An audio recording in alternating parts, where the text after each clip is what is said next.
할렐루야. 풍요로운 교회를 찾아와 주신 모든 분들을 주님의 이름으로 환영하고 축복합니다. 저는 오늘 여러분들과 함께 그리스도 예수 안에 있는 신실한 자들이라고 하는 말씀의 제목을 가지고 함께 은혜의 말씀을 나누고자 합니다. 에베소서는 바울 사도가 쓰신 옥중 서신 중에 하나입니다. 바울 사도의 옥중 서신은요, 에베소서, 빌립보서, 골로새서 그리고 빌레몬서까지 모두 4권이지만 사실상 빌레몬서는 빌레몬의 노예였던 오네시모를 그 주인인 빌레몬에게 돌려보내기 위해서 바울이 개인적으로 쓴 서신입니다. 하지만 바울 사도가 감옥에서 쓴 서신이라는 공통점이 있기 때문에 보통 우리는 이 4권을 옥중 서신이라고 부릅니다. 그렇다면 바울 사도는 언제 옥중 서신을 기록한 것일까요?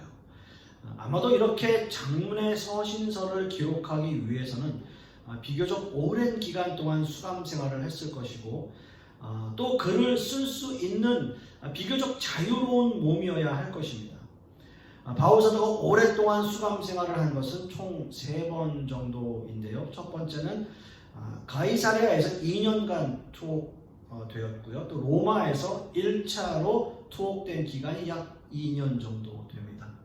그리고 2차로 로마 감옥에 투옥되었고요. 또 로마 감옥에 투옥되어 있는 동안 바울 사도는 비교적 자유로운 몸이었고, 집필을 하면서 또 자신을 찾아오는 사람들에게 복음을 전하기도 했던 것입니다.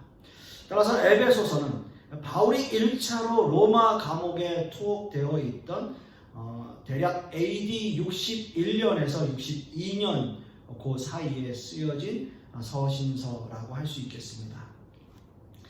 그런데 에베소서는 사실상 그 당시 에베소 교회에 어떤 큰 문제가 있어서 쓰여진 서신서라기보다는 에베소 교회를 비롯해서 인근 소아시아 지역이 가지고 있었던 여러 상황들을 염두에 두고 이 서신서를 써 내려갔던 거죠. 먼저 우리가 에베소서에 들어가기에 앞서 그 당시 에베소라고 하는 도시의 역사를 조금만 알아볼 필요가 있겠는데요. 에베소는 소아시아의 서쪽 해안에 있는 항구 도시입니다. 지금은 그곳이 대략 터키 쪽에 속해 있는데요.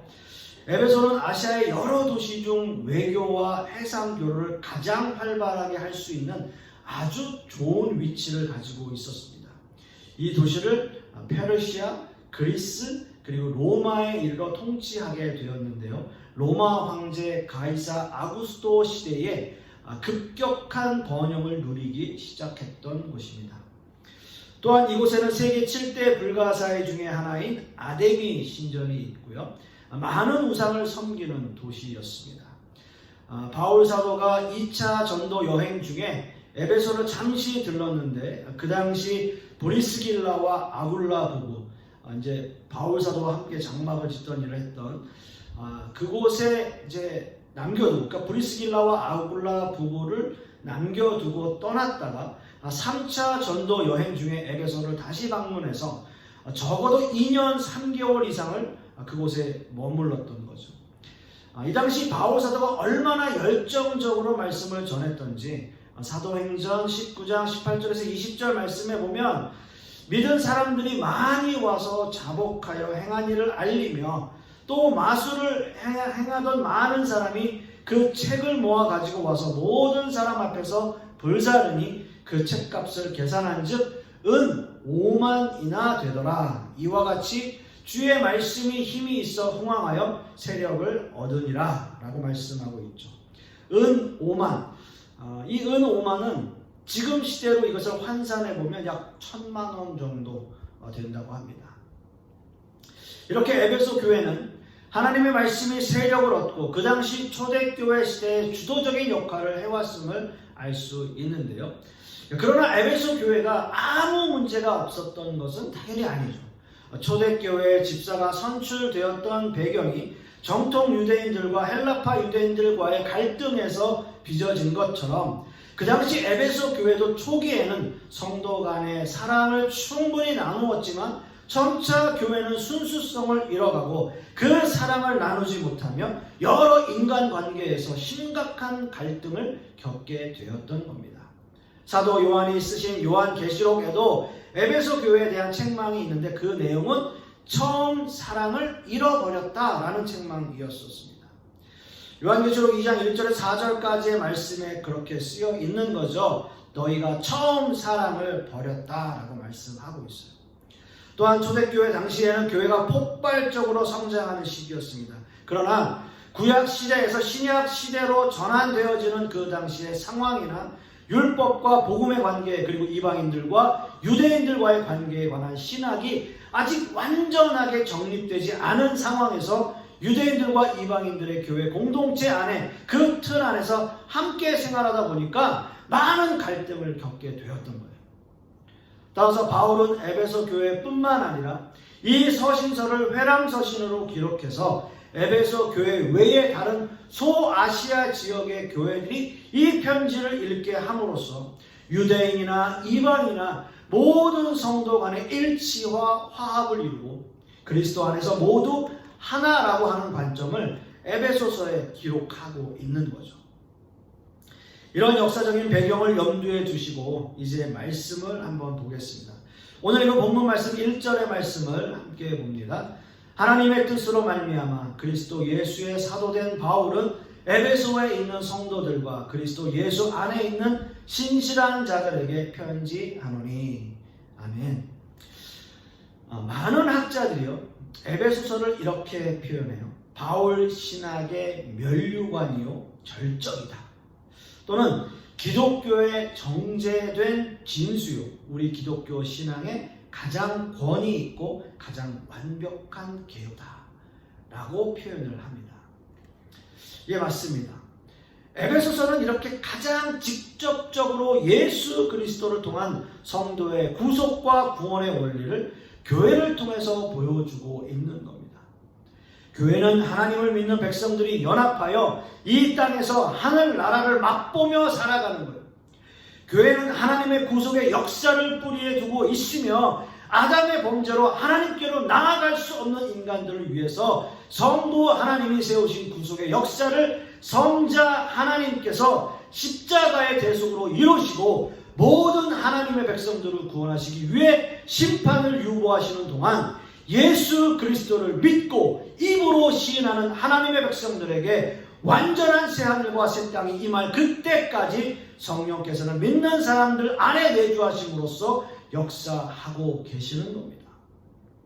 이렇게 하나님을 믿는 백성들의 모임을 우리는 교회라고 부르고 있고요. 우리는 이 교회를 통해서 신앙생활을 유지하고 발전시켜 나가게 되는 것. 이것이 에베소서의 요점입니다. 오늘 읽은 에베소서 본문의 발신자 바로 바울 사도입니다. 에베소서 1장 1절에서 바울 사도는 자신을 이렇게 소개해요. 그리스도 예수의 사도된 바울이라고 자신을 소개하고 있어요. 사실 사도라고 하는 직분은 예수님의 12 제자들을 말해요. 여러분, 사도의 자격은 주님께서 직접 임명하였거나 요한의 세례에서부터 예수님의 승천까지 함께 하였거나 예수님의 부활을 목격한 자들을 사도라고 부릅니다. 그러나 사도의 의미가 좀 더 확대되어져서 예수님께 직접 임명을 받지 않았어도 바울 사도처럼 아주 특별한 방법으로 하나님께 부르심을 받은 사람이나 초대교회 당시 바나바, 예수님의 형제 야고보 같은 사람들도 사도라고 부르심을 받았어요. 그러나 엄밀하게 말씀드리면 앞서 말씀드린 세 가지의 요소가 충족되어야지만 사도라 칭함을 받았기 때문에 바울 사도는 늘 그의 사도성에 대해서 많은 사람들이 문제를 제기하곤 했습니다. 그러나 이렇게 자신을 그리스도 예수의 사도로 소개하기에 앞서 바울 사도는 아주 중요한 메시지를 수신자들에게 전하고 있는데요. 그 말씀이 바로 하나님의 뜻으로 말미암아라는 단서를 문장 앞에 붙이는 거죠. 예수 그리스도의 사도로 부르심을 받은 사도 바울이 이 부르심 앞에는 자신이 어찌할 수 없는 하나님의 뜻이 있었다라는 거예요. 때로는 자신의 사도직에 대해서 반기를 들고 바울 사도의 정통성을 문제 삼는 사람들도 있겠지만, 그런 일들에 굴하지 않는 이유는 바로 하나님의 뜻으로 말미암았기 때문이다라는 거예요. 하나님의 뜻으로. 사도로 부르심을 받기 전에는 세상에 대하여 자신의 혈기로 살아왔어요. 사도행전에서 첫 번째로 순교한 스데반 집사의 죽음을 주도했던 사람이 바로 바울이었어요. 유대인으로 길리기아 다소에서 태어났으며 그 당시 가장 유명했던 가말리엘 문화에서 율법을 배웠고 기독교를 박해하는 데 앞장서서 사람들을 죽이기까지 했던 바울 사도였습니다. 그러나 이렇게 세상에 대해서 승승장구하던 바울을 주님께서 부르세요. 주님께서 부르세요. 사울아, 사울아, 네가 왜 나를 박해하느냐? 주님의 음성이었어요. 바울 사도는 이렇게 하나님의 뜻으로 말미암아 예수 그리스도의 사도가 되었습니다. 물론 이 서신서를 써 내려가는 사람은 바울 사도이지만 엄밀하게 말씀드리면 에베소서의 발신자는 하나님이세요. 하나님이십니다. 하나님의 뜻으로 말미암아 이 글을 써내려가고 있고, 또 하나님의 뜻으로 말미암아 주님의 사도가 되었고, 하나님의 뜻으로 말미암아 그의 목숨을 다하기까지 주님만을 섬기며 일평생을 주께 바친 바울 사도인 거예요. 사랑하는 성도 여러분, 여러분들은 과연 어떻게 주님 앞에 부르심을 받았습니까? 어떻게 예수 그리스도의 사람이 되었습니까? 그래서 여러분의 이름 앞에 어떤 수식어가 붙나요? 그 수식어에 걸맞는 신앙생활을 정말 하고 있습니까? 정말 하나님의 뜻으로 말미암아 여러분이 하나님께 부르심을 받았고, 정말 하나님의 뜻으로 말미암아 이 교회를 섬기고 있고, 정말 하나님의 뜻으로 말미암아 하나님 앞에 헌신하고 있는 여러분이라면 그 부르심 앞에 합당한 신앙생활을 우리가 하고 있는지요? 저는 간절히 소원하기는 그 부르심 앞에 합당한 삶을 사시는 저와 여러분들이 되실 수 있기를 간절히 소망합니다. 사도의 부르심이 자신이 원해서가 아니라 하나님의 뜻으로 말미암았기 때문이에요. 우리도 마찬가지 아니겠습니까? 내가 원해서 하나님의 자녀가 된 사람은 한 사람도 없어요. 하나님께서 불러주셨기 때문에, 하나님께서 우리를 택해 주셨기 때문에 우리는 하나님의 자녀가 되었습니다. 하나님의 뜻으로 말미암았기 때문에 하나님의 뜻대로 사는 것이 우리는 너무나 당연한 신앙인의 삶이 아닐까요?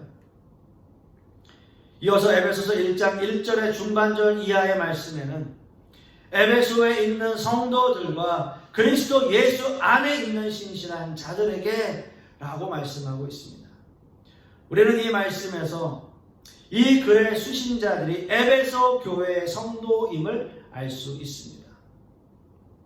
이 서신서가 특별한 사람들에게 전해지지 않았습니다. 그 당시 다른 사도들이나 장로나 교사들에게 전하고자 하는 서신서가 아니었어요. 바로 성도들에게 전해진 거예요. 여기서 성도라는 의미는 구별된 자들을 의미합니다. 구약의 이스라엘을 하나님께서 세상과 구별하셔서 하나님의 자녀 삼아주신 것처럼 지금 이 시대에는 세상에 살고는 있지만 세상과 구별하여 하나님의 자녀 삼아주신 모든 사람을 우리는 성도라고 불러요.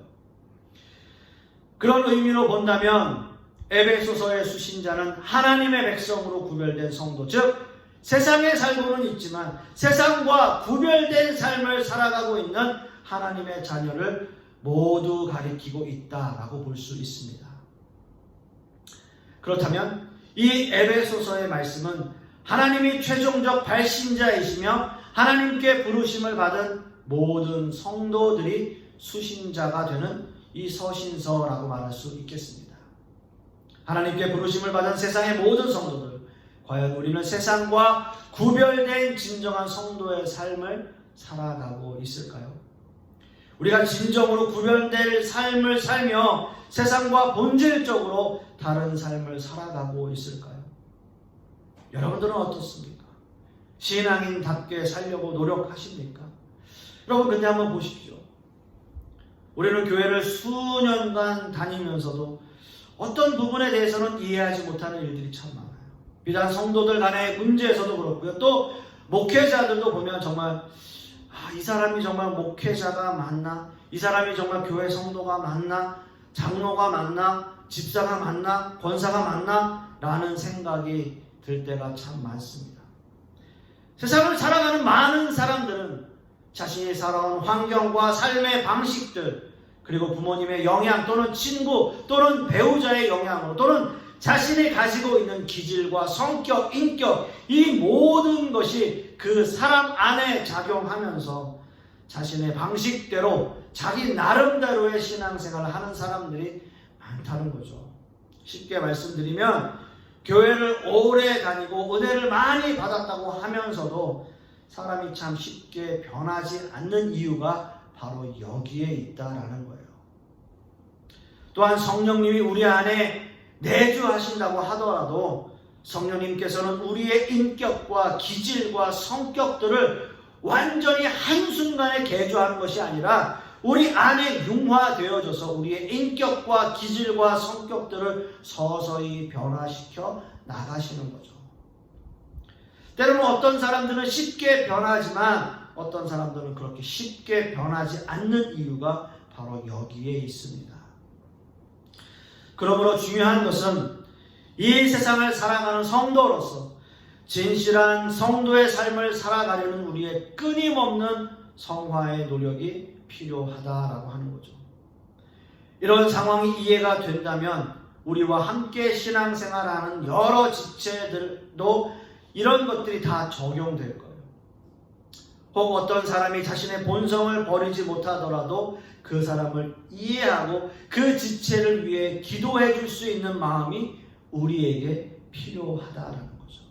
그렇게 할 때 모든 교회의 지체는 성도로서의 삶을 살아가기 위해 열심히 자기 자신을 변화시키기 위해서 노력하는 교회가 되는 거죠. 여러분, 이것이 바로 진정한 교회의 모습 아닐까요? 이렇게 성도는 세상에 살면서 세상과 구별된 삶을 살려고 노력하는 사람을 의미하는 겁니다. 이제 에베소 말씀 1장 2절의 말씀을 함께 봅니다. 하나님, 우리 아버지와 주 예수 그리스도로부터 은혜와 평강이 너희에게 있을지어다. 아멘. 지금 우리가 방금 읽은 본문에서 가장 주의 깊게 보아야 할 단어는 은혜 그리고 평강입니다. 바울사도는 이 글을 읽는 성도들을 향해서 주님이 주시는 은혜와 평강을 말하고 있습니다. 은혜라는 단어를 어떻게 한마디로 정의할 수 있겠습니까? 은혜라는 단어를 설명하면서 하나님의 창조의 역사부터 마지막 예수님의 재림에 이르기까지 구속의 역사를 총망라하더라도 다 설명할 수 없을 거예요. 그럼에도 불구하고 마틴 로이스 존슨 목사님은 은혜를 한마디로 공로 없이 호의를 받는 것이라고 정의하였습니다. 그렇습니다, 여러분. 하나님이 우리에게 주시는 은혜는 우리가 받을 만한 자격이 있어서가 아니에요. 우리에게는 아무런 자격이 없음에도 불구하고 우리에게 무한한 은혜를 허락하시는 놀라운 하나님의 사랑의 결과입니다. 로마서 5장 8절 말씀에 우리가 아직 죄인 되었을 때에 그리스도께서 우리를 위하여 죽으심으로 하나님께서 우리에 대한 자기의 사랑을 확증하였느니라 라고 말씀하고 있습니다. 주님의 이 한없는 사랑이 바로 은혜입니다. 자신의 독생자 아들을 예수 그리스도를 십자가에 달리시기까지 사랑하신 그 사랑이야말로 은혜가 아니고 무엇이겠습니까? 그리고 두 번째 단어는 바로 평강인데요. 평강은 고대 근동 지방에서 사용하는 인사법이에요. 여러분들께서도 너무나 잘 아시는 히브리어로 샬롬이라는 단어입니다. 평안하십니까? 평안하세요? 평화를 빕니다 라는 뜻이에요. 샬롬. 마틴 로이스 존슨 목사님은 은혜와 평강에 대해서 이렇게 말씀하세요. 은혜는 우리 믿음의 시작이고 평강은 우리 믿음의 마지막입니다. 은혜는 그리스도인의 삶에 있어서 모든 것의 원천이요, 셈이요, 근원입니다. 그리고 그리스도인의 삶은 평강입니다 라고 말씀하셨습니다. 여러분, 그렇다면 오늘 에베소서 1장에서 문안 인사를 하고 있는 바울사도의 서신 에베소서에서 바울사도가 모든 성도에게 바라는 것은 무엇일까요? 예, 바로 은혜와 평강이라는 결론에 도달하게 됩니다. 왜 바울사도는 성도들에게 은혜와 평강을 바라고 있을까요? 아마도 이 세상을 살아가는 많은 사람들이 진정한 은혜와 평강을 누릴 수 없기 때문이 아닐까요? 인간의 타락 이후 모든 인간은 하나님과의 관계가 단절되었고 하나님에 대한 반감과 적대감으로 살아왔어요. 그런 인간들에게 참다운 은혜와 평강은 존재하지 않았습니다. 자기 자신을 사랑하고 자신을 신격화하고 다른 사람들과의 경쟁 속에서 살아가게 되어 있는 것이었어요. 그렇기 때문에 인간에게 참다운 평화란 존재하지 않는 것, 사실 우리의 인생 자체가 그렇습니다. 물론 우리가 신앙인이긴 해도요, 아무 일 없이 평안한 날이 우리에게 얼마나 될까요? 여러분, 그런 생각 해보지 않으셨어요? 아무 생각 없이, 아무 일 없이 우리가 일주일만 정말 평안하게, 평화롭게 살았으면 좋겠다. 그런 생각 여러분 해보지 않으셨습니까? 우리는 어떻게 진정한 은혜와 평강을 누릴 수 있을까요? 오늘 이거 보면 2절 말씀에 아주 중요한 사실이 있어요. 2절 상반절 말씀에 하나님, 우리 아버지와 주 예수 그리스도로부터 라는 단서예요. 하나님, 우리 주 아버지와 주 예수 그리스도로부터. 이 문장에서 가장 핵심적인 단서입니다.